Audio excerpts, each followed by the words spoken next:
Les sujets du jour de la revue fiduciaire. Premier sujet de notre JT. Quel degré de précision sur la notification d'exclusion d'un associé de SAS ? Le Code de commerce énonce que les statuts d'une SAS peuvent prévoir le rachat des actions d'un associé dans les conditions fixées par eux.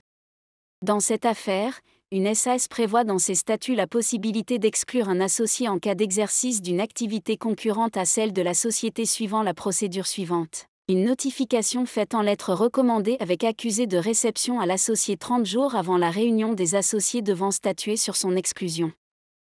La notification doit comprendre la mesure d'exclusion envisagée, les motifs de la mesure, et la date de l'assemblée lui permettant de se défendre.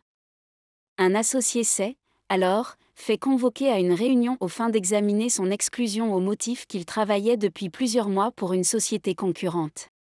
L'associé exclu assigne la société en annulation de son exclusion.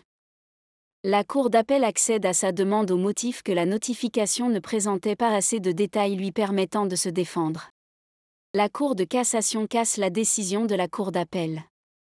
En effet, les statuts de la société ne prévoyaient pas de donner d'autres détails que les motifs de l'exclusion, la procédure d'exclusion a donc été parfaitement suivie. Les juges de la Cour de cassation rappellent, alors, que les décisions d'exclusion d'un associé d'une SAS relèvent de la liberté contractuelle et ne sont pas soumises aux garanties procédurales de l'article 6 de la Convention européenne des droits de l'homme, à savoir le droit à un procès équitable. Deuxième sujet de notre JT. Organisme de gestion agréé. L'administration fiscale vient de publier une foire aux questions à la suite de la suppression de la réduction d'impôt pour frais de comptabilité et adhésion à un organisme de gestion agréé OGA, ainsi que du dispositif d'agrément des OGA. Elle vise à répondre aux interrogations soulevées par l'abrogation de ces dispositions.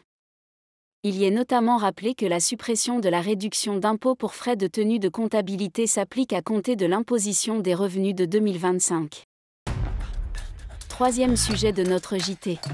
Sanctionner le salarié pour transfert de données sensibles vers sa messagerie personnelle. Une salariée, chargée d'affaires au sein de la direction commerciale, transfère à l'insu de l'employeur des informations hautement confidentielles depuis sa messagerie professionnelle sur sa messagerie personnelle. Cette manipulation se fait en violation de son obligation contractuelle de confidentialité, des règles de sécurité informatique et de la charte éthique en vigueur dans l'entreprise. Lui reprochant ce transfert, son employeur la licencie pour faute grave. Mais son licenciement est jugé sans cause réelle et sérieuse. D'une part, car la salariée n'avait pas transmis ces informations à des personnes extérieures à l'entreprise. D'autre part, car elle n'avait jamais fait l'objet d'une sanction ou d'un rappel à ses obligations durant ses 25 années de carrière dans l'entreprise. Pour autant, cette décision ne dédouane pas la salariée. Les juges constatent simplement que la sanction est disproportionnée. En effet, la faute grave est celle qui rend impossible le maintien du salarié dans l'entreprise. Une autre sanction, proportionnée, aurait vraisemblablement pu être prononcée.